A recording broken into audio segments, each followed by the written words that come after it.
The story examines the heroism or sacrifice and psychological effects like trauma in war. The story starts with troops who took part in Operation Scooby and they shoot dogs on purpose in the areas of war zone. As the story goes by, the soldiers navigate the dangers of the combat zone. They quickly make important decisions in dangerous situations while dealing with the mental pressure of their experiences. When the war is over and they got home, they feel disoriented because of their used to the chaos and danger in war. Despite that, they gave their best efforts to move on.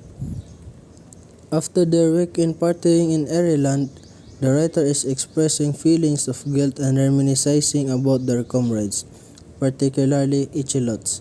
They also think about their dog, which is Vicar, and a mission called Operation Scooby.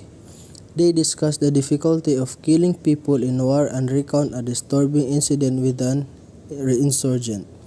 They remember the fear of encountering a rebel and the difficulty of destroying hostile forces during war.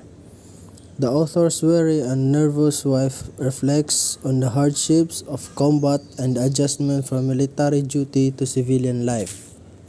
The story ends with the person frozen, unable to go through with their plan. In Fallujah, a rebel snuck through the perimeter and disappeared. The Marines panicked, but Curtis found the insurgent floating in a water filled with liquid. The Marines fired into the insurgent, but the Marines, including the Marine, were left to focus on Vicar. The Marines had an AR-15 and were trained to shoot the target correctly.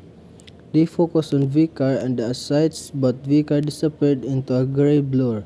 The Marines had to fire 3 shots, one to the body and one to the head. The first 2 shots had to be fired quickly. As the body is mostly water, the bullets can tear organs apart.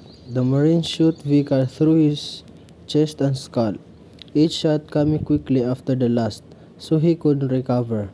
The Marines stayed there staring at the sights, and Vicar was a blur of gray and black, unsure of what to do with his body.